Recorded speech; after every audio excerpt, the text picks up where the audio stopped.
Bienvenidos a este acto organizado por el Club de Opinión Lucas Mayada, que vamos a comenzar con un minuto de silencio en uno de las víctimas de la Dana de Valencia.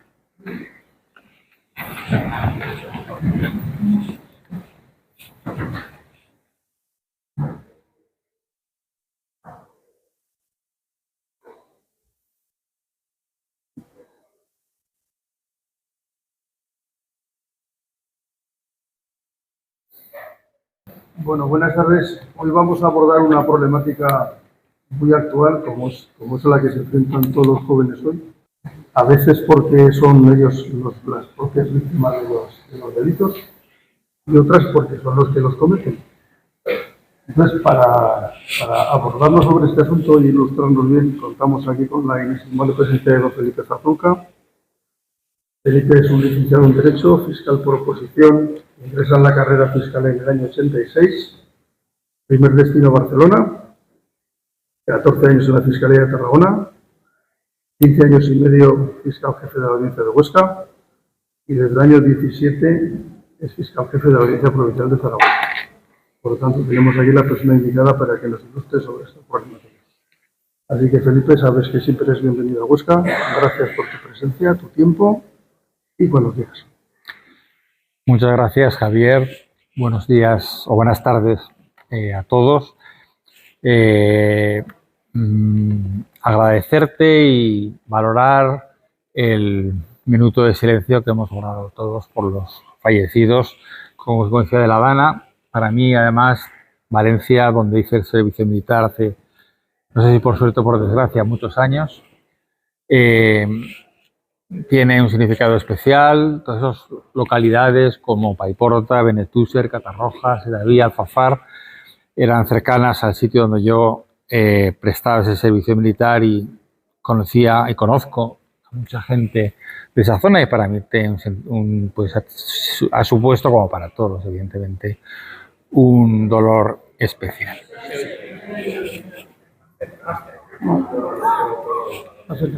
Es que yo creo que no. ¿No funciona? Cambia de micro. ¿Ahora se oye?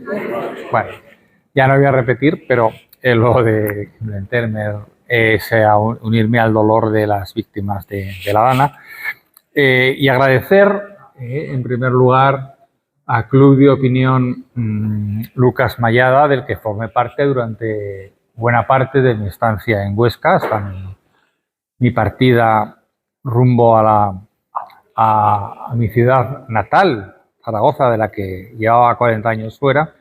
Agradecerle la invitación que se me hace, la ocasión de poder volver a Huesca.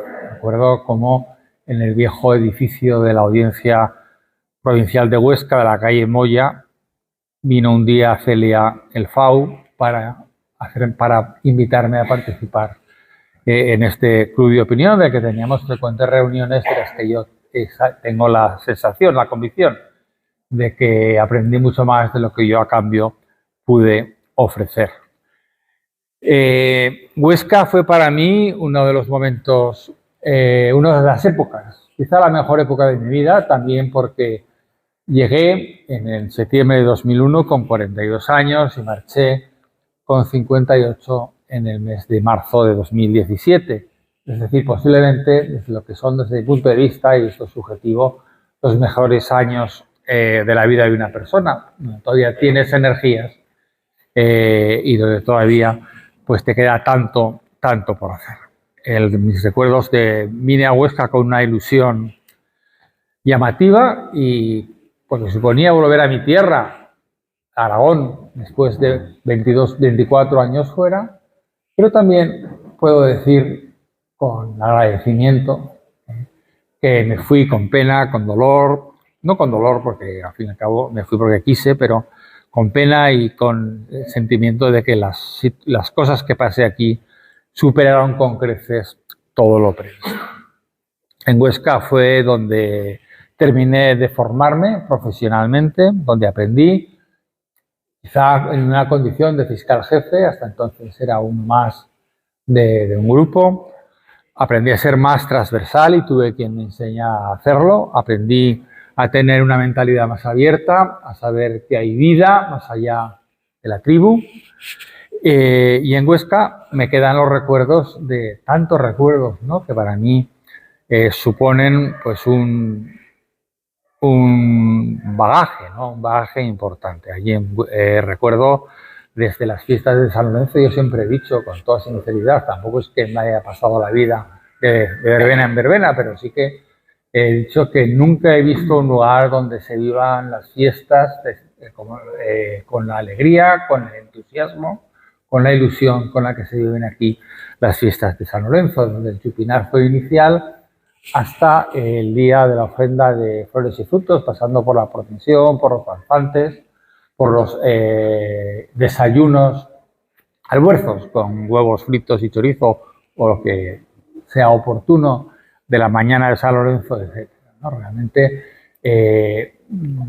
vivir estas fiestas de San Lorenzo fue para mí toda una experiencia y los recuerdos de Huesca se extienden a la Catedral, San Pedro el Viejo, Las Miguelas, San Lorenzo, que fue reformado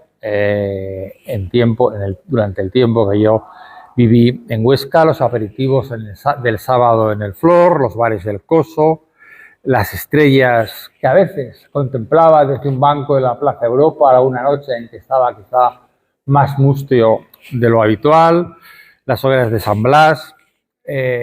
Todo esto me hacía recordar esa canción de Joan Manuel Serrat que todos recordamos, porque en el fondo los recuerdos son así.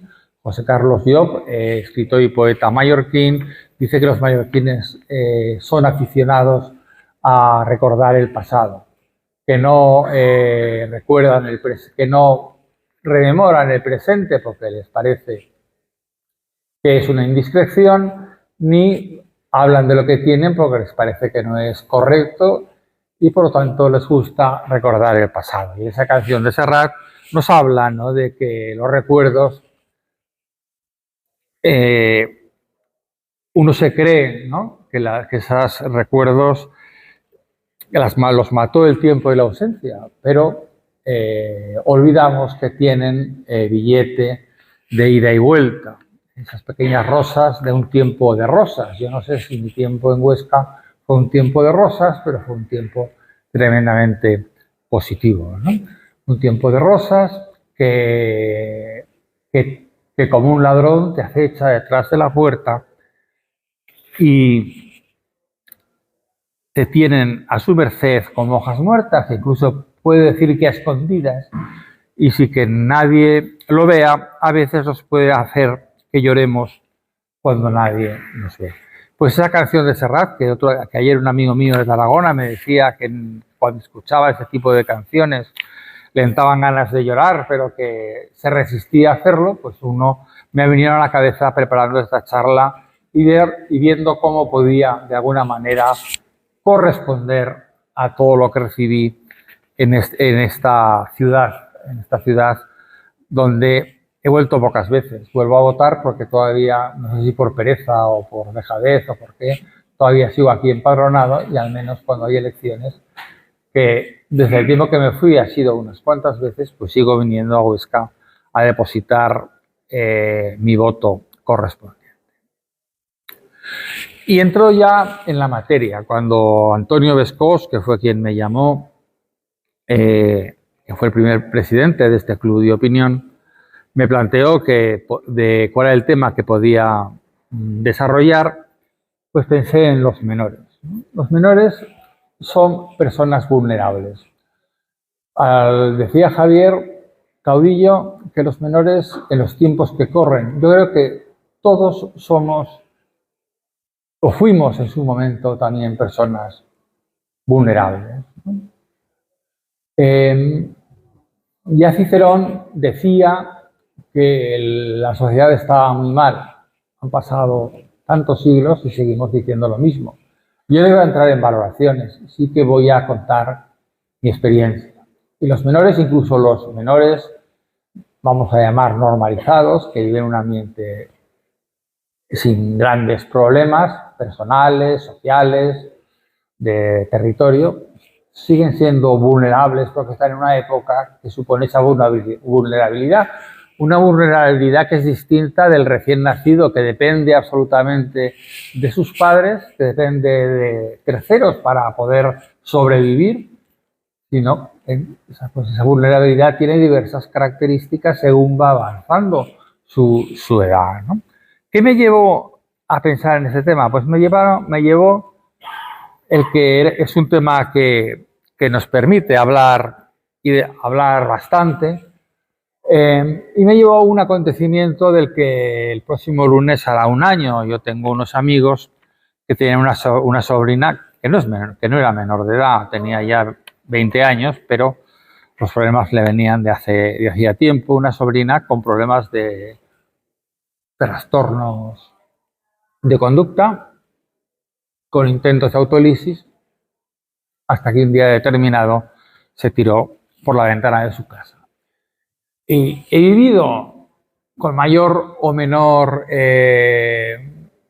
cercanía, ¿no? Ese drama, ¿no? Ese drama que para su madre, su padre, sus familiares más próximos, pues es algo, es un drama que se podrá atenuar, se podrá pues tratar de disimular, pero que permanecerá el resto de su vida. Y pensé que a veces simplificamos demasiado. Desde el punto de vista, yo creo que el problema de los menores es un problema plural que afecta a muchas personas, no es un tema exclusivo de la Administración de Justicia o del Ministerio Fiscal, que en su estatuto orgánico establece la protección del menor y de personas vulnerables como una de sus funciones, que es quien, con carácter excepcional, porque en el resto de infracciones delictivas no es así, quien lleva la instrucción de los casos pormenores, pues nosotros tenemos una visión limitada, centrada en unas funciones concretas. Pero el problema de los menores va mucho más allá. En detectar lo antes posible cuando hay un posible trastorno, el estar enterado de lo que hacen, el controlar el uso de las redes sociales, luego hablaremos, es un tema hoy en día trascendente. Pero no porque haya que poner cursos, no porque haya que decir esto está mal, sino porque hay que encauzar adecuadamente. Las redes sociales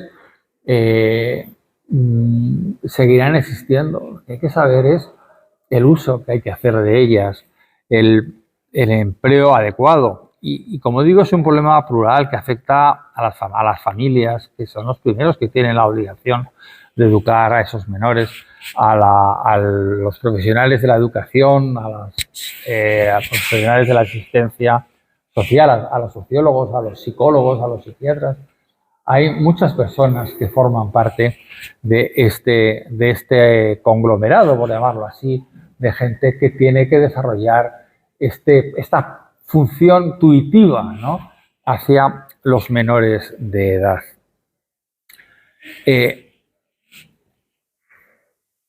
Somos personas, ¿no? El otro día lo escuchaba, somos personas. Lo escuchaba a un magistrado del Tribunal Supremo que, saliéndose un poco digamos, del criterio habitual, ¿no?, de la cuestión puramente doctrinal o puramente procedimental de los asuntos, nos hablaba de que es importante el que en el trato con la persona que se acerca a un juzgado, a una fiscalía, a un organismo judicial, como entiendo que es extrapolable a otro tipo de organismos, pues lo importante es esa cercanía, ese sentirse bien tratado. Cuando una persona entra por la puerta y le dices buenos días, ya no es lo mismo que la mirada fría y distante, o incluso una mirada o un gesto que se puede intuir, ya viene a importunar, a quitarme tiempo, ¿no? Los jueces son independientes, todos lo sabemos. La independencia judicial no es un producto de los jueces, es un derecho que tiene el ciudadano a que cuando tiene una pretensión ante un organismo judicial sea resuelta esa pretensión con independencia de influencias de terceros, de ideologías, de posturas concretas. El Estado de Derecho es la posibilidad de dirimir y de reclamar lo que uno considera que es su derecho también frente al poderoso, a que por razones de cargo, de posición económica, de poder, pues está por encima de él. El recibir una respuesta motivada. Los fiscales somos los garantes de la legalidad y de la imparcialidad. No he venido a hablar de la imparcialidad del Ministerio Fiscal, de que había mucho que hablar y que es una cuestión que hoy en día está, digamos que, pues, en el alero, ¿no? Pero más allá de esa cuestión meramente fría de la independencia judicial, de la imparcialidad del fiscal, hay otra palabra, es decir, del respeto a la legalidad, y la legalidad regula, y entraré de lleno, el tema de los menores, o de lleno porque no se entraré, pero hay otra palabra que debe ser complementaria, que es compromiso. Es compromiso. Podemos hacer las cosas mejor o peor.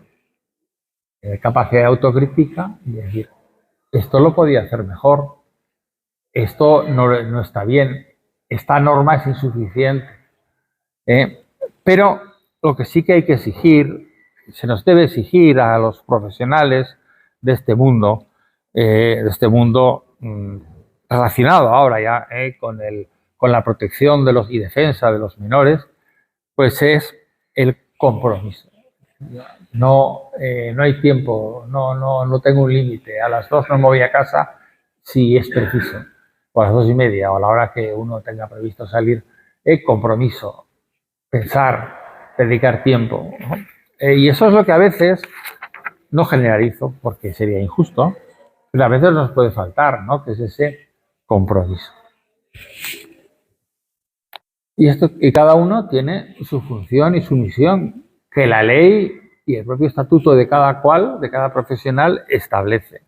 Fiscales, educadores, los personales de los centros de protección de menores, funcionarios diversos, por supuesto la familia, los colegios e institutos, las personas del ámbito de la sanidad, como psiquiatras, los psicólogos, sociólogos, todos tienen su función. Pero a la vez ha de haber una conexión, ¿no? Ha de haber una unidad direccional a la hora de tratar de resolver los casos que cada vez son más y cada vez son más llamativos. No sé si porque la sociedad nos conduce a eso o porque ahora se trata de profundizar más. Existe menos miedo, ¿no? No se trata de esconder que uno pueda tener un hijo o una hija conflictivo o conflictiva. Se trata de buscar la solución. Y que haya varios protagonistas en una única dirección no se solventa solo, porque yo a veces me cansa un poco. O sea, experiencia personal y una reflexión puramente personal, tantas reuniones amplias, ¿no?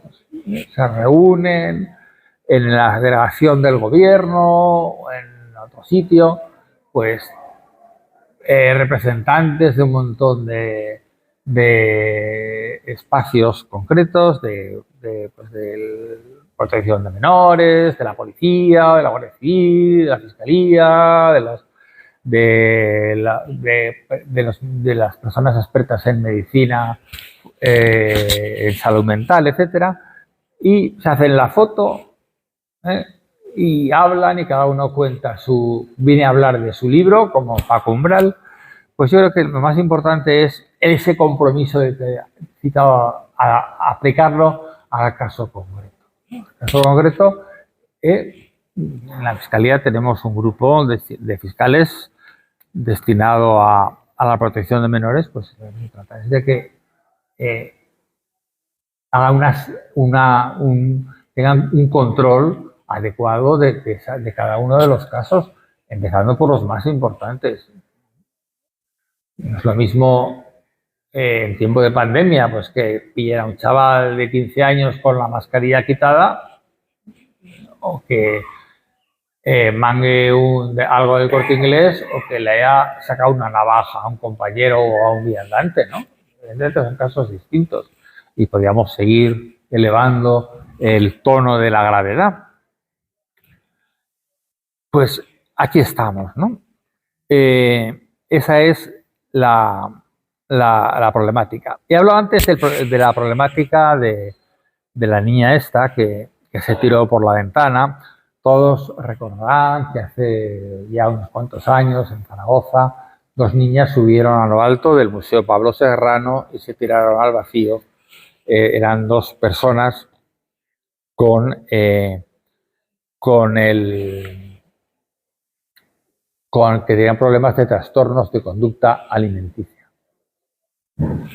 Eso no es una tara, eso no es un defecto, eso es una enfermedad.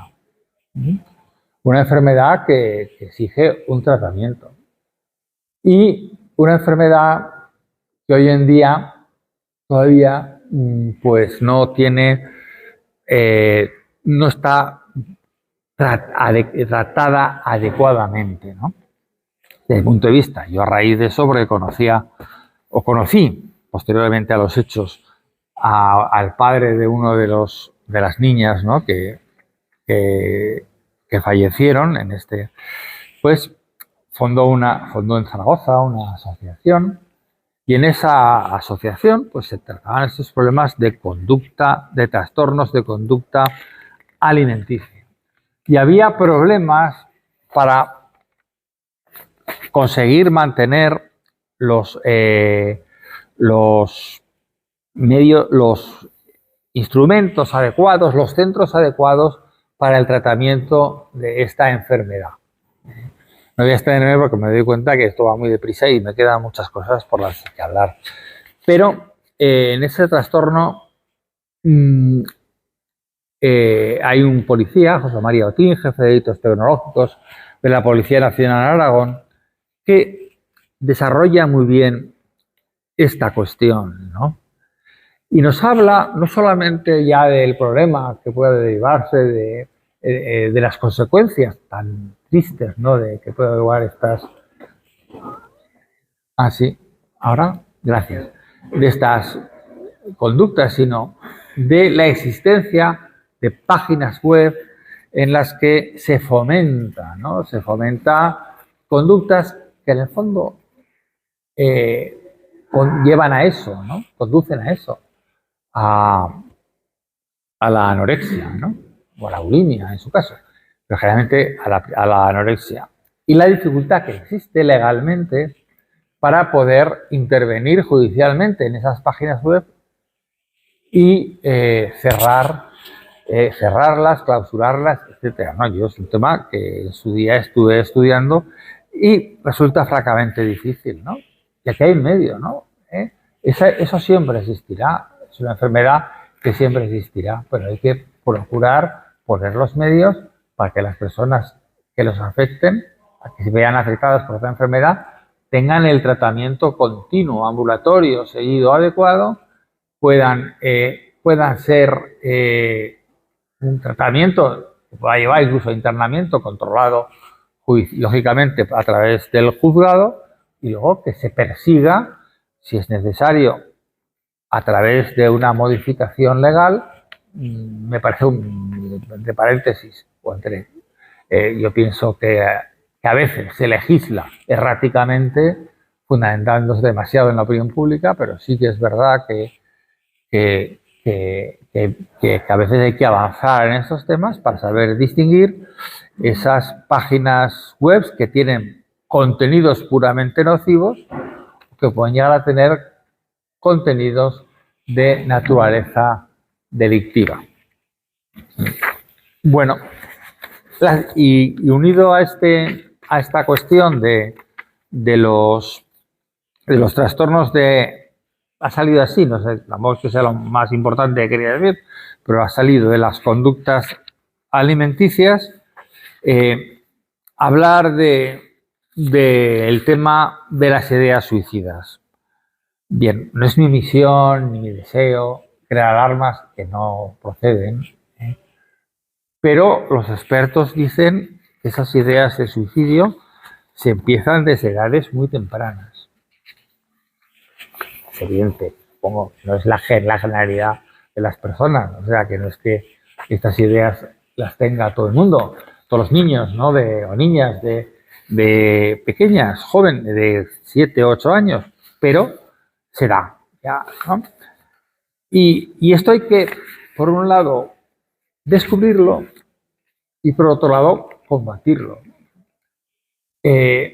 Posiblemente uno se plantea, o yo me lo planteo, que estas ideas a veces no tienen un fundamento real. Son ideas que uno tiene, pues como puede tener de que de mayor quiero ser pirata, ¿no? Pero como otras veces no. Y porque haber causas escondidas de acoso escolar, de reacciones negativas ante problemas familiares que no salen a la luz. Y es un tema, repito, que hay que tratar, ¿no? Y a veces son problemas de trastornos mentales, como he dicho antes, ni tanto ni tan calvo, evidentemente. No se trata de llevar al niño al psiquiatra por cualquier cosa, pero no tener miedo cuando, en un caso determinado, uno puede descubrir que puede haber alguna cosa que arreglar. Uno se aconseja bien y acude al psicólogo, si es preciso al psiquiatra, que haga falta, ¿no? Seguimos avanzando, si acaso luego a lo mejor vuelvo un poco sobre este tema pero vamos a hablar de las redes sociales, ¿no? Vamos a hablar de las redes sociales porque es un tema delicado, ¿no? Es un tema más que delicado, importante. Las redes sociales, si uno habla con la policía, yo me reúno periódicamente con la Guardia Civil, la Policía Nacional y tratamos diversos temas por los que ellos aportan, los que pueden preocupar a la Fiscalía. Y hay un tema importante que es clave, ¿no? Que son los delitos informáticos. Cuando yo llegué a Huesca, ya que estamos hablando de Huesca, eso era realmente, francamente, no digo que inexistente, pero estaba en los inicios, ¿no?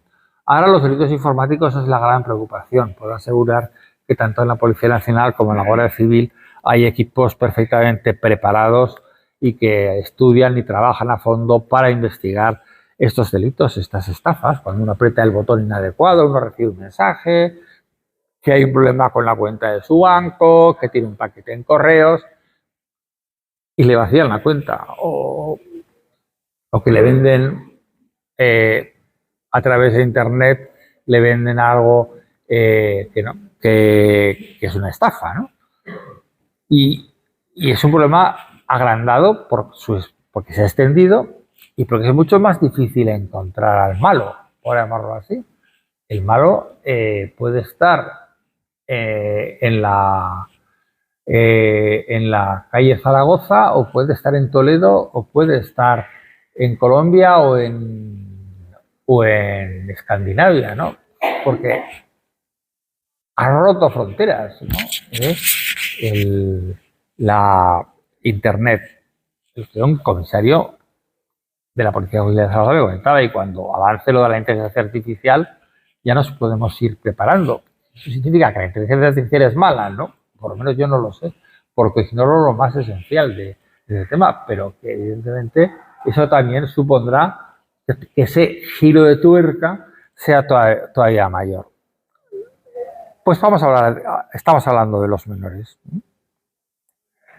Los menores entran muy rápido en las redes sociales, tienen una agilidad mental que no tenemos nosotros. Me recuerdo cuando mis sobrinos eran pequeños, con esos aparatos que tenían, que no era como se llamaban, ¿no? Que jugaban partidos de fútbol y hacían el cambio, y cuando tú todavía no habías entendido el saque inicial del partido, ellos ya habían cambiado 2 jugadores, había hecho un hat-trick Morientes, era una cosa tremenda.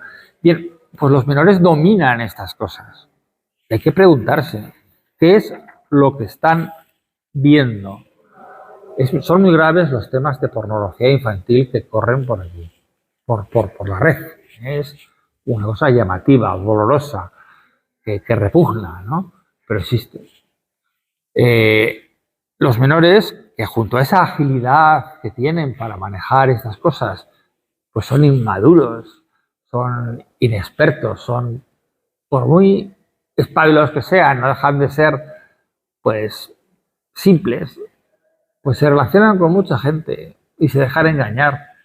Y pueden estar viviendo una especie de amor platónico con alguien que lo que es un señor que les quiere hacer daño. Aquí en Huesca, estando yo en Huesca, recuerdo que pillaron a una menor ya en el tren que se iba a Valencia, porque había conocido el amor de su vida por internet, por una red de estas, que luego, evidentemente, no era el amor de su vida, pues que ni siquiera era lo que le había mostrado, tenía como el triple o cuádruple de años que decía tener y tenía intenciones. Los menores entran en páginas web, pueden entrar inadecuadas. Y es importante, que estamos nosotros para investigar los delitos, para buscar culpables, para encontrar las pruebas, pero paralelamente tiene que haber una protección desde la familia, desde el colegio y desde la legalidad, ¿no?, para esa actuación de los menores en cuestiones relativas a las redes sociales. Hay un proyecto de ley de protección de menores que eleva de 14 a 16 años la edad mínima para abrirse una cuenta en redes sociales, que establece una prohibición de acceso a entornos digitales que usen mecanismos aleatorios de recompensa, que establece la obligación de los fabricantes de incluir por defecto herramientas de control parental, que existe la potestad a los centros educativos para regular el uso de móviles y otros dispositivos, que introducen revisiones en el pediatra para detectar adicción a la tecnología. La adicción existe, La adicción no solamente es el alcohol o las drogas, también a las redes sociales, también a Internet. La posibilidad de que se cree una orden de alejamiento virtual cuando alguien es condenado por un acoso o por un acontecimiento de esta naturaleza. El uso de identidades falsas, que agrava delitos de determinados artículos contra la libertad sexual. En fin, hay una ley que entiendo que no tardará en entrar en vigor, que trata de dar una respuesta a esta problemática. Pero cuidado con las leyes excesivamente generalistas, ¿no? Ahora hablaré de la ley de protección del menor, que es una ley que la lees y te quedas maravillado de cómo lo contiene todo, pero que luego no da instrumentos para poner en práctica esas precauciones, esos protocolos, esa manera de luchar contra los problemas de esta naturaleza, ¿no? Pasamos ya, ¿no?, del tema de los menores para hablar de cuando el conflicto surge del propio menor, cuando el menor es el infractor. Como sabemos, la ley del año 2000 introdujo ampliamente lo que entonces se llamaba de una manera muy escueta a través de los llamados tribunales tutelares de menores, introduce un procedimiento en el que instruye el fiscal, que no tiene por qué ser mejor ni peor, es simplemente una experiencia, y el juez solamente dicta la resolución correspondiente ante una infracción del menor. Esta ley es aplicable a menores entre 14 y 18 años. Cuestión polémica, ¿no? ¿Por qué? Porque no se acaba de dar una respuesta adecuada cuando el que comete la infracción tipificada en el Código Penal de Mayores como delito tiene menos de 14 años. Puede haber opiniones diversas, no voy a entrar en ellas, no sé, pero realmente existe, ¿no? Existe esta ley de menores y es aplicable a quien es aplicable. Y los que trabajamos en esto nos fundamentamos en el principio de legalidad a través de otras vías, de asociaciones, de intervención en la opinión pública. Uno puede fomentar o o defender posturas desde que hay que rebajar la minoría de edad a 12 años o que hay que dar una respuesta distinta a la que se está dando, pero es lo que la legalidad establece, ¿no?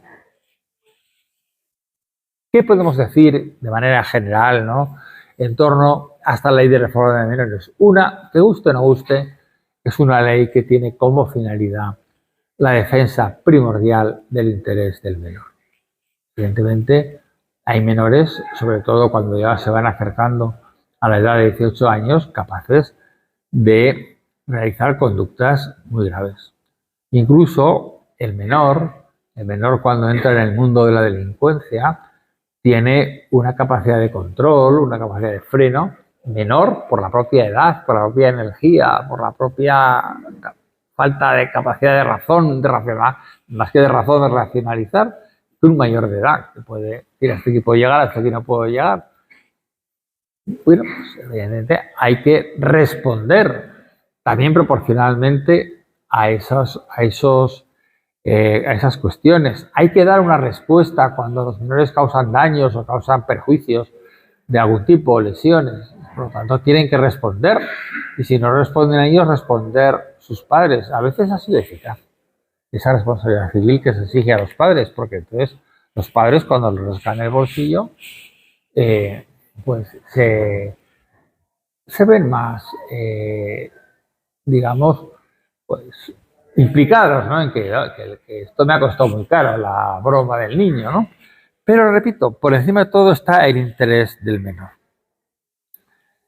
Las penas, como mayores, por un lado tiene que haber una mínima proporcionalidad entre el hecho y la pena, pero puede haber razones de oportunidad, de circunstancias, que hagan que un delito más grave sea castigado con pena menos grave.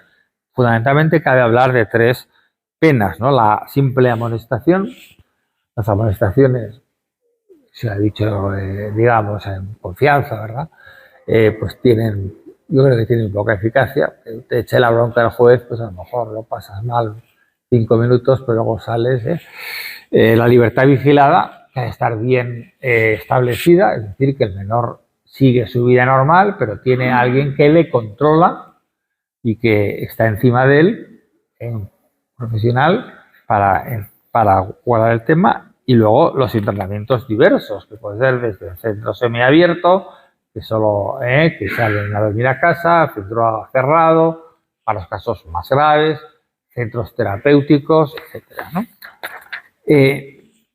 En definitiva, ¿qué podemos ver? Pues que es un tema que hay que plantearse, quizás limarlo mejor, ¿no? Saber distinguir el grano de la paja. Hay conductas que son muy ocasionales, cual no se justifican, pero son muy ocasionales. Hay otras conductas que son más graves y que, si no se cortan a tiempo, derivan en que el menor cumple 18 años y sigue su carrera delincuencial como un mayor más. Una referencia a las bandas urbanas. Las bandas urbanas tienen varias cuestiones que comentar. La primera, que en estos momentos, policialmente y socialmente, en cuanto a seguridad, es un problema muy exclusivo de Madrid y Barcelona. En Zaragoza, que es de lo que puedo hablar yo, están absolutamente controladas por la policía. Están los Dominican Long Play, que son 20 o 30, están los Black Panthers, que son algunos menos, y están los Trinitarios, que son 4 gitanos que funcionan por el barrio del Gancho. O sea y están perfectamente controlados, lo cual no quiere decir que no haya que intervenir, lo que quiere decir que a veces haya problemáticas de eso que hablaba antes, de la proporcionalidad, etc., ¿no? Son bandas extendidas, cada una tiene un territorio concreto, en el barrio tal, en el barrio cual, y que a pesar de ello, pues tienen, como hablábamos, ¿no?, de esa función intuitiva de menor común vulnerable, exigen también saber que que primero que ya no, que se ha cambiado lo de bandas latinas por bandas urbanas, porque es que son bandas en las que ya hay españoles y ya hay magrebíes, gente del norte de África, o sea que no es una cosa limitada a los latinos. Y además no es bueno marcar a los latinos cuando tenemos tantos que desempeñan funciones, gente que ha venido del otro lado del Atlántico, funciones y trabajos magníficos, ¿no? Y por lo tanto existe el peligro de estigmatización. Pero no iba allí, iba a que estas bandas buscan adeptos. Y buscan adeptos cuando ven en el instituto, en el barrio, en el lugar donde se mueven, personas aisladas, menores, que aunque sean españoles, tienen, pues se les nota que tienen algún tipo de problema, o personal, o familiar, o el que sea. Y por lo tanto, les captan, ya que pues no les va bien los estudios, ya que en casa no están a gusto, o que no tienen amigos. Pues claro, el pertenecer a una banda, a un menor, inmaduro, con problemas concretos, pues le da una fuerza, ¿no? Le da una personalidad subjetiva a él. Y una vez que son captados, es muy difícil salir. Son sometidos a pruebas muy duras a veces, ¿no? Con sangre. Les obligan a utilizar armas, les obligan para acreditar que estos tienen condiciones para formar parte de esa banda, y salir es muy difícil. ¿Salir es muy difícil? Pues porque hay amenazas, porque hay miedo. Y vamos a hacer otra referencia a otro tema que también está candente, que es el tema de los MENAs, menores extranjeros no acompañados. Sigo insistiendo en que en principio, un menor que ha venido de fuera es un menor también en situación de vulnerabilidad, porque no está en su tierra, porque ha venido sin nada, con lo opuesto. Y lo normal, lo ordinario es alguien que exige protección. ¿Pero con qué nos enfrentamos? Nos enfrentamos a veces con la falta de medios. No hay centros adecuados para ocupar a estas personas. Es fácil que un sector, a veces no pequeño, de estos menores se dediquen a cometer delitos, bandas, ¿no? Es fácil el engaño. Engaño que puede consistir en que dicen que son mayores y resulta que no lo son. El tanto por ciento de menores a los que se han hecho las pruebas médicas de edad, de MENAs, menores españoles, menores extranjeros no acompañados, es llamativo. Casi todos resulta que son mayores. Cuando hay dudas, ¿no? Hay casos de que es evidente que no lo son. La prueba es lo que la policía llama el tripartito, ¿no?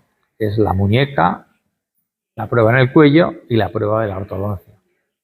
Y ya hace unos años que, a raíz de una iniciativa muy bien desarrollada por la Consejería por la Dirección General de Justicia del Gobierno de Aragón, junto con el IMLA, el Instituto de Medicina Legal de Aragón, pues podemos decir que en nuestra comunidad autónoma este tema está muy desarrollado y se puede conseguir evitar el fraude, que puede ser que se esté tratando como menor a alguien que no lo es.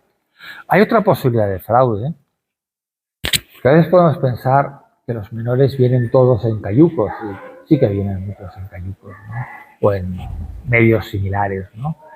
Pero a veces son triquiñuelas enviados por sus propias familias, a veces gente acomodada o por lo menos que mantiene una vida estable y normal en Argelia, en Marruecos, y que los mandan bajo la apariencia de menor necesitado de protección, pues se acomoden aquí, incluso llamen a la familia posteriormente. Y luego el deambular, es decir, el que los menores vayan de una comunidad autónoma a otra según les sea más fácil o menos fácil asentarse, ¿no? Pues hay que distinguir. El menor extranjero, sea de la nacionalidad que sea, no acompañado, es una persona vulnerable que tiene derecho a la protección.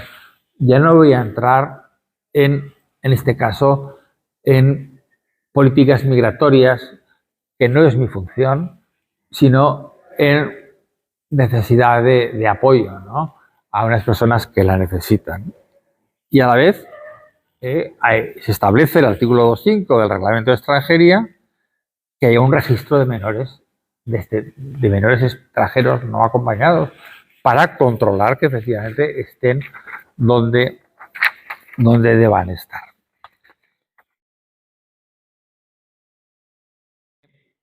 Hay una comisión de previsión de suicidios, hay una regulación de la obligación de enviar los partes de asistencia, de que haya información a la policía de esos partes hospitalarios, que a veces hay dificultad, porque a veces se choca. Es normal, ¿no?, la protección de datos pero la Policía Nacional, a través del UFAM, tiene un trabajo trabaja magníficamente en ese tema. Es un tema en el que está implicada. Cuando los menores ya van siendo mayores, van muchas veces unidos a situaciones de drogas, de adicciones, y bueno, pues hay que buscar las soluciones, ¿no? Es que en el fondo muchas veces esa vulnerabilidad, a introducir la charla, porque en general todos hemos sido vulnerables de alguna manera, el otro día en un concierto magnífico de Valeria Castro, que es una cantante de La Palma, que a mí me cautiva, musical y personalmente, pues ella decía, yo soy vulnerable. Y yo pensaba, qué caramba, es verdad, ¿no? Todos tenemos que reconocer esas vulnerabilidades que tenemos, pero en fin, hay unas vulnerabilidades que van a lugar a situaciones mucho más graves. Y fundamentalmente se centran en problemas personales, de ser familiares, de estudio, sociales, etcétera, en trastornos mentales y en adicciones. Y hay que luchar contra eso, y hay que tratar de cortar cuanto antes o de intervenir cuanto antes cuando surgen estas cuestiones, ¿no? Bueno, pues hay dos vías: la dirección, el Departamento de la Gerencia de Sanidad, si hay lesiones, o la Comisión de Sanidad y Educación. Pero, repito, las ideas de suicidio existen. Afortunadamente no se transmiten las noticias porque no es bueno que haya un efecto llamada. No, en la prensa no sale, pero puedo dar fe de que hay, ¿no? El menor, a modo de colofón, creo que de colofón, ¿no? Me quedan 10 minutos según lo previsto, ¿no? Más o menos, ¿no? Vamos bien. Es hablar que en el fondo el menor con frecuencia es objeto de violencia. Una violencia que puede ser física, una violencia que puede ser psicológica. Cabe hablar, se ha quedado en el tintero, del acoso escolar. No hay que dramatizar, pero tampoco hay que tomárselo a broma. Cabe hablar de que en el fondo una situación de violencia en el ámbito familiar, aunque el menor no sea físicamente agredido, recae, ¿no? Recae también sobre el menor, y por lo tanto hay que trabajar ese tema. Hay una ley orgánica 8/2021 de 4 de junio de protección integral a la infancia y la adolescencia frente a la violencia. Es una ley que la lees y es magnífica, pero que desde mi punto de vista y el de muchos otros, y la realidad lo demuestra, no aporta instrumentos, no aporta protocolos, no aporta capacidad de combatir de hecho estas situaciones. Está basada en el artículo 3 del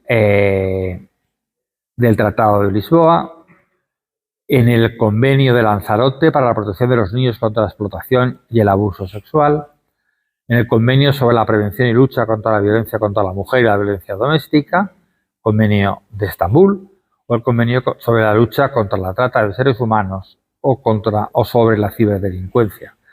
Bueno, pues son convenios europeos que hay que trabajar, que habrá que transformar en leyes concretas y repito, que habrá que ver en cada caso cuál es el modo de encontrar la solución para combatir conductas que perjudican a esos derechos del niño, vía reforma del Código Penal, vía de una ley integral, vía la vía que el legislador, que para eso está, pues debería recoger, ¿no? Bueno,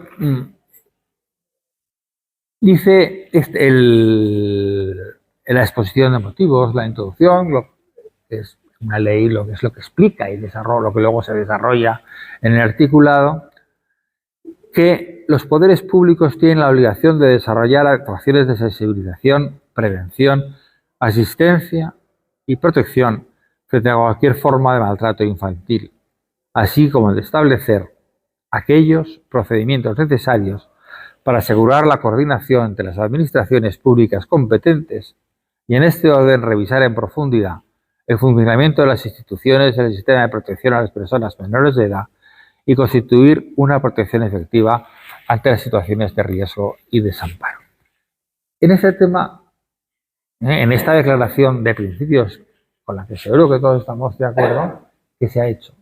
Pues yo creo que desgraciadamente es una opinión personal, como todas las que he dicho, se ha hecho mucho más a través del compromiso individual de personas, de grupos de personas, de fundaciones, de gente concreta, que a través de leyes que nos permitan trabajar en esa materia.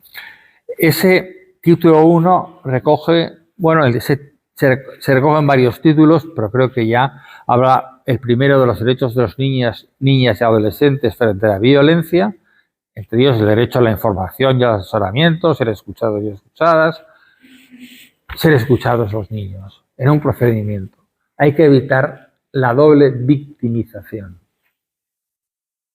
La doble victimización es que, por un lado, un niño ha sido víctima de una agresión física, de una agresión sexual, de un maltrato, de un acoso, y a esa victimización se suma el que lo llevas de juzgado en juzgado, lo sientas delante de un señor que no sabe ni quién es y que le empieza a preguntar, y hay medios, ¿no? La prueba preconstituida,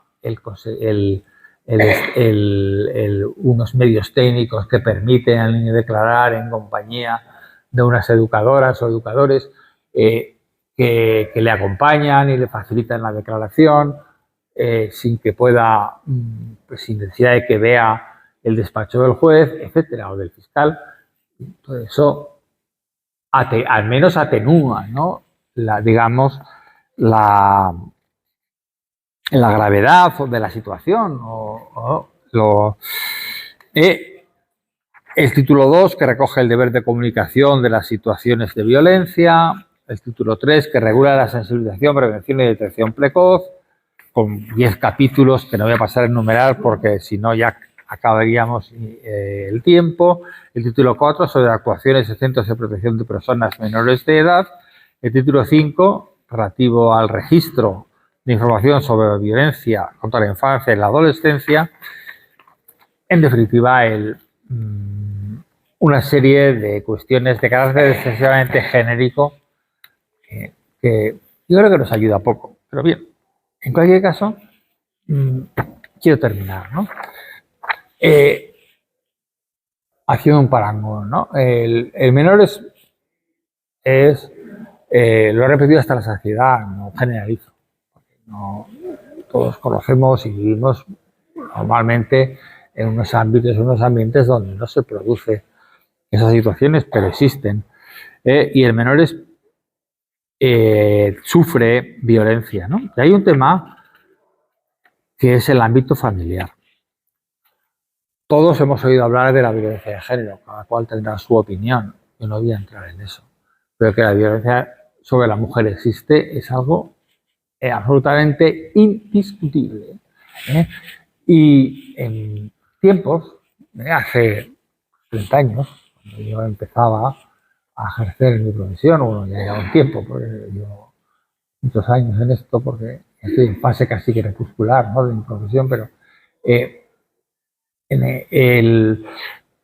se consideraban esas agresiones a la mujer como una cuestión que pertenecía más bien a la intimidad familiar. Había un juicio de faltas con penas mínimas, porque, entre otras cosas, el juicio tardaba 5 meses a lo mejor en celebrarse o más, a veces menos, y ya se había olvidado el tema y todo quedaba en una respuesta leve o ninguna respuesta, hasta que surgió, bueno, pues a través de medios, de la prensa, de otros grupos, pues hubo una concienciación de la situación y se pasó de considerarlo hasta entrar a fondo. Y hubo que abrir las ventanas, por decirlo metafóricamente, para, bueno, pues para ver cuándo había esas situaciones, ¿no? Oye, si hay situaciones que no son reales, que hay denuncias falsas, todo eso, ya me he entrado porque no lo sé. Sé que es un tema que existe. Se abrió las ventanas y se entró y ya no hay casos aislados que se consideran producto o consecuencia de la intimidad familiar, sino que hay una política concreta y hay una regulación penal concreta. Pero pues hay un tema que es las agresiones sexuales a menores en el ámbito familiar. Antes me preguntaban de la televisión y lo comentaba así. Todas las semanas en las secciones de la audiencia ha habido un incremento llamativo de juicios por agresiones sexuales. Algunos terminan en absolutoria, pero en general son condenatorios porque hay pruebas, porque esto se ha incrementado. Y con bastante frecuencia esas agresiones sexuales tienen como víctimas a menores. Y se producen situaciones de agresiones sexuales en el ámbito familiar, pues por la nueva pareja de la madre, por un vecino, por el primo de no sé quién, por el hermano del padre. Pongamos los casos que cada uno pueda pensar. Entonces, también hay que abrir las ventanas, no es fácil, porque estamos hablando de menores, no es fácil, porque no se trata de que sea peor el remedio que la enfermedad, porque habrá que tratar el tema con delicadeza, porque hay que procurar que junto a la persecución del culpable también haya una respuesta de protección del menor, por lo que hablaba antes, la doble victimización, etcétera. Pero es un tema donde también hay que abrir las ventanas, como abrimos en su día las ventanas en el ámbito de la violencia sobre la mujer. Y bueno, y podríamos hablar de muchas más cosas. Yo agradezco enormemente la atención, la paciencia. En realidad, cuando uno prepara una charla, aparte de buscar el contenido, de coger fuentes, etcétera, quieren mandar un mensaje. No sé si mi mensaje ha calado.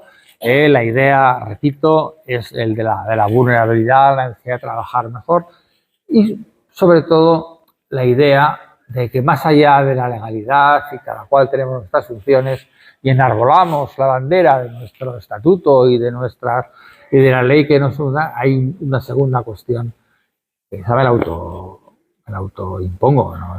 Que es la del compromiso, ¿no? El compromiso para seguir mejorando lo que hay que mejorar, rectificando lo que hay que rectificar y, en definitiva, trabajando lo que hay que trabajar. Muchas gracias.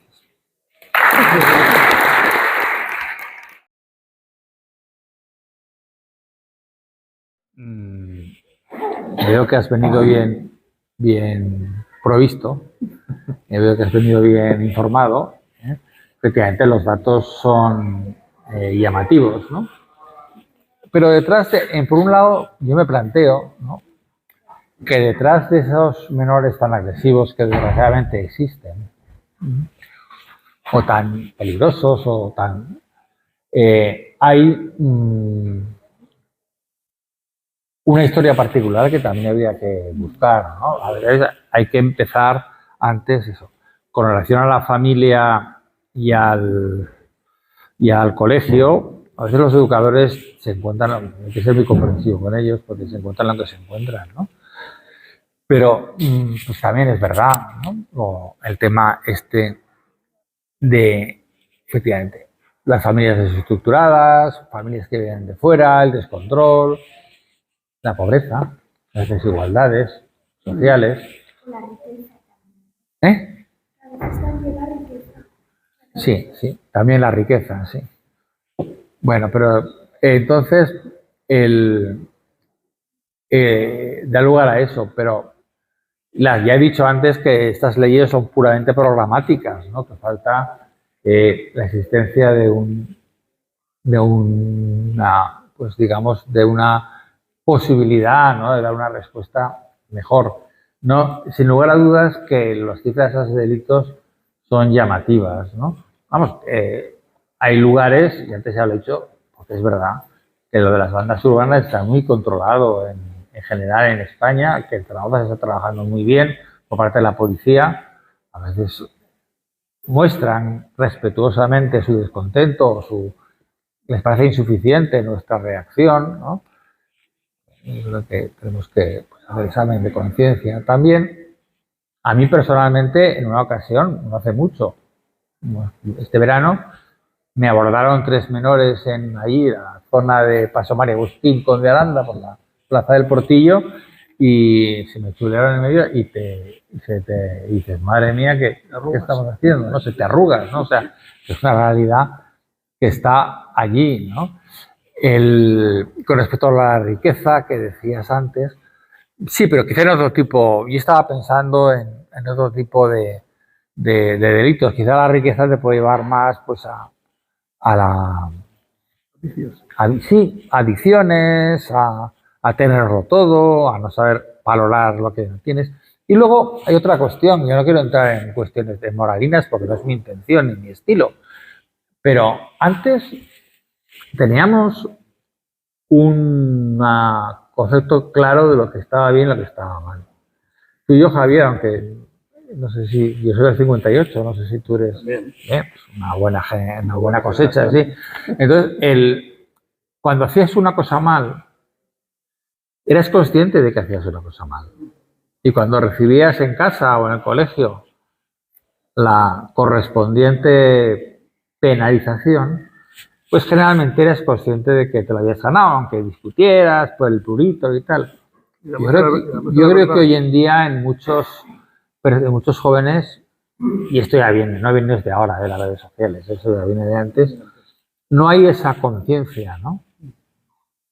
Hombre, si matas a tu padre, sí, ¿no? Pero ya me explico, ¿no? Esa conciencia, ¿no? Pues yo me llevo un par de latas de Coca-Cola de Mercadona ¿no? O yo le he roto este cristal porque me lo está pasando bien, o yo le he cascado a este compañero de curso porque es un blandito, porque es un no sé qué, ¿no? Entonces yo creo que también hay que cultivar eso, pues ya eso no es misión de la nuestra, ¿no? Pero pues hablaba de que hay muchos implicados, ¿no? Esa necesidad de que haya ese concepto, por la vida que sea, ¿eh? O sea, de acuerdo con las condiciones, las creencias que cada uno tenga, esa necesidad de distinguir entre lo que está bien y lo que está mal, ¿no? Que no todo vale y que no todo está justificado, ¿no? Y es que creo que el principio de autoridad es algo que tiene que estar siempre presente. El principio de autoridad se ha perdido. Sí, sí. Igual por parte de los padres que por parte de los profesores. Entonces, si el principio de autoridad no rige, es que no rige nada, tal como yo lo veo, ¿eh? No, que yo no te lo discuto.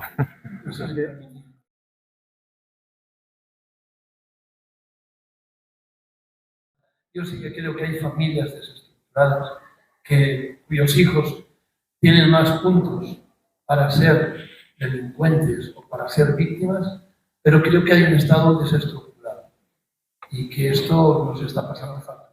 Es evidente que una familia desestructurada da más lugar a una familia que viene de un ambiente pues difícil, pues porque han venido de fuera, por muchos motivos, que son más caldo de cultivo de de este tema. Pero también en cuanto a la política, es un tema delicado porque no quiero dar lugar a titulares, ¿no? Completamente de acuerdo. Es que pues yo creo que la clase política hoy en día el nivel ha bajado en todos los aspectos, sin hacer distinciones y sin referirme a ninguna en concreto. Y en mi profesión yo creo que también. Y repito, no por una razón de una ideología determinada u otra, sino porque es así. Y esa imagen de entradas y salidas de los juzgados pues no beneficia, pero que hay un choque entre la libertad de información y luego lo que ya es salirme del tema, porque a mí me parece que es lamentable y que tenemos que intervenir más, es esa información que hacía al momento, ya no de que un señor ha ido a declarar y ha salido o no ha salido, o le han dado un permiso o no le han dado un permiso, etcétera, sino del propio contenido de los sumarios. ¿Cómo es que hay un señor que ha prestado declaración sobre un tema candente, de una naturaleza o de otra, esto viene pasando desde hace mucho tiempo, y resulta que te lo sacan y además, según la tendencia política del medio, pues te lo saca y te lo resaca y te lo va a sacar, y ese acceso debería estar más perseguido y no quizá no nos esforzamos, no lo sé, el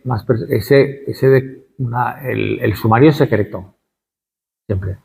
El sumario es secreto no cuando el juez lo declara secreto, que puede declararlo secreto para las partes, para todo el mundo, por razones de que tiene unos plazos y por razones de la gravedad de la investigación o para no estropear pruebas. Pero aunque no esté declarado expresamente secreto, por la propia ley de procedimiento criminal, es secreto. Tienen que conocer las partes que están, el fiscal, que es la acusación pública, y los abogados de la defensa y de la acusación, si la hay. Y no tendría que llegar a más gente. No sé, yo tengo muy claro, y eso que vamos, yo creo que lo que era habitual en la Fiscalía de Aragón, yo voy un poco más allá y me gusta hablar con la prensa y tal, pero tengo bien claro hasta dónde puedo llegar.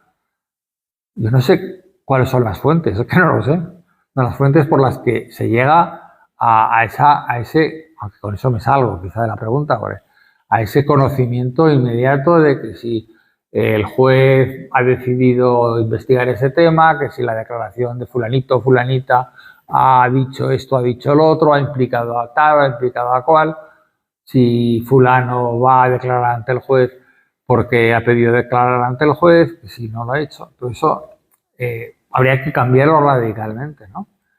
Yo creo que la justicia no debería ser noticia por lo explosivo, sino por su trabajo y por sus resultados. Yo no puedo estar más de acuerdo, Josan, con lo que dices. Fíjate, Lucas Mayada, que da el nombre a nuestro club, en 1890, hace 134 años, escribió un libro que se titula Los males de la patria. Un libro delicioso que invito a que lo leáis porque vale la pena. De los 7 puntos... ¿El qué? ¿Tenéis comisión? No, no tenemos comisión. A mí me lo ha prestado Antonio Vesco, es muy amable. Porque creo que está descatalogado y quiere conseguirlo. Pero fíjate, Lucas Mayada, de los 7 puntos que él establecía como males de la patria, eso hace 134 años, uno era la inmoralidad pública. Y levantó la cabeza hoy nos pegaba una colleja, porque preguntaría, ustedes en 134 años han hecho ustedes algo, pues en este aspecto creo que no hemos hecho nada, sino que hemos retrocedido, ¿no? Desbarajuste administrativo, está clarísimo, y la problemática de los partidos políticos, entre otros. Pero sobre todo la inmoralidad pública, que la veía desde aquella España del siglo XIX, pero es que te la trasladas ahora y es que estamos exactamente igual o peor. Y eso es un mal ejemplo.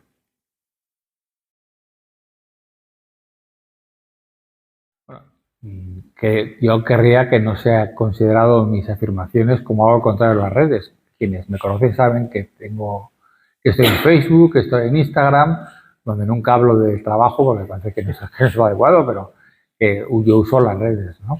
Evidentemente, además las redes ahí están y han venido para quedarse. O sea, no. Es decir, lo que hay que hacer es adecuarlas. Antes he hablado de la reforma, he hablado de la ley de protección del menor en materia de uso de redes que se supone que a la vista de que está en proyecto no tarda en salir. El tema de que tengan ellos mismos medios de controlar, pues ya que has venido a decir, Luis, que controlan lo que quieren, ¿no? Que controlan lo que quieren. Bueno, bien, pero no vamos a entrar en eso, porque es un tema interesante para otra charla. Sí, pero el tema es, aquí estamos hablando de menores. ¿Y cómo controlas desde la red determinadas cosas? No es tan fácil, ¿no?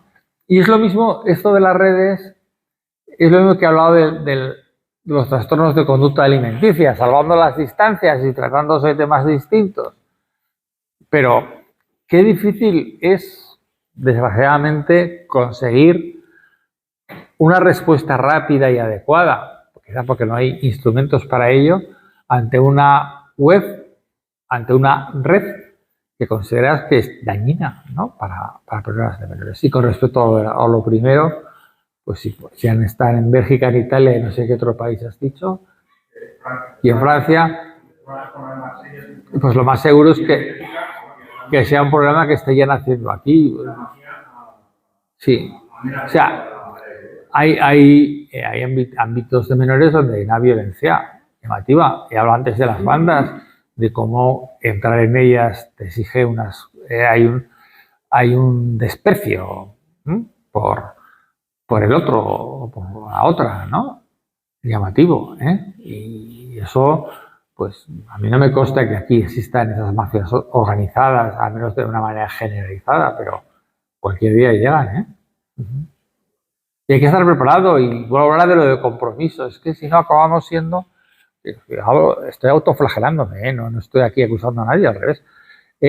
Acabamos siendo unos funcionarios que entran, firman, muy preparados jurídicamente, que estudian muy bien cuando procede y no un atenuante, un agravante, un tipo cualificado, un tipo no cualificado.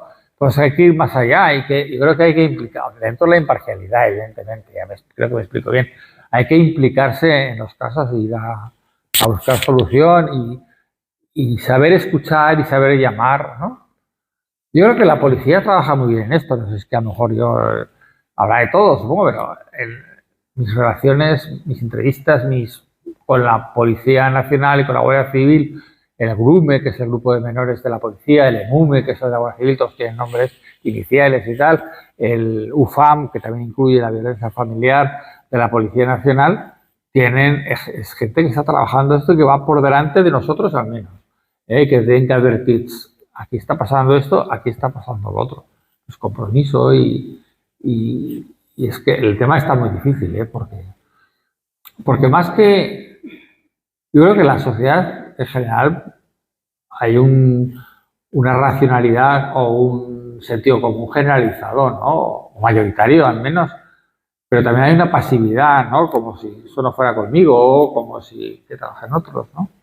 Bueno, que trabajen otros no, porque cada uno ya trabaja en lo suyo. Yo ya médico, me gano la vida con mis 8 horas, ¿no? Y evidentemente no vamos a pedir pero sí que se habla de denunciar un tema. Es mucho más cómodo no denunciar, ¿no? Si tú oyes gritos en la casa de al lado, noche sí, noche no, pues es más cómodo permanecer callado, porque el otro a lo mejor te trae problemas, ¿no? Parece que me he salido del tema, pero bueno.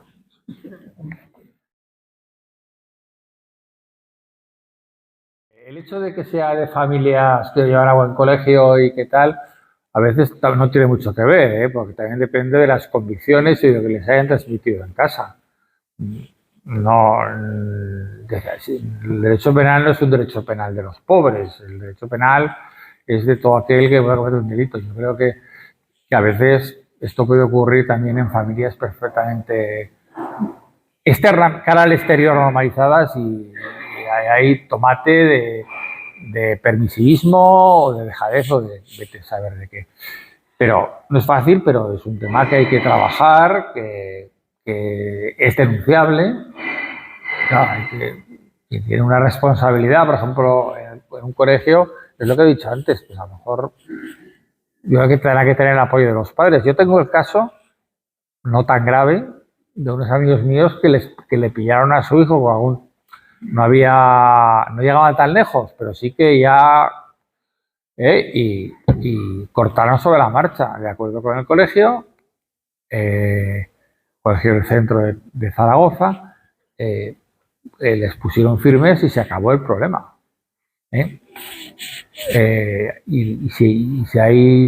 Si se llega tan lejos, yo creo que es denunciable. Bueno, pues antes de clausurar el acto, Antonio Vescoz, que es nuestro vicepresidente, le va a hacer entrega a Felipe un pequeño obsequio que ha preparado con mucho cariño Julio Lozán, que es uno de nuestros socios del club. Felipe, para que los tenga siempre en tu recuerdo. Bueno, Habla. ¿no? Yo solo quería decir que en una sociedad, en un momento en que nadie hace nada altruistamente, por supuesto que Felipe ha venido, nos lo ha puesto muy fácil para la organización y además, como es lógico, viene, bueno, lógico no, pero como es natural, viene desinteresadamente. Entonces pensamos que lo menos que podíamos hacer era darle un detalle y aprovechando que Julio Luzán, que es el que tendría que hacer la entrega, que es socio del club, resulta que ha tenido que salir de viaje, pues sin pensarlo me ha dicho Javier que te lo haga yo llegar. Es el primero que entregamos a los que vienen a colaborar con nosotros, está personalizado, es el nombre de Lucas Mayada, el número 1 de la colección y que esperemos que te guste. Claro que sí. Está el Muchísimas texto allí. gracias. Bueno,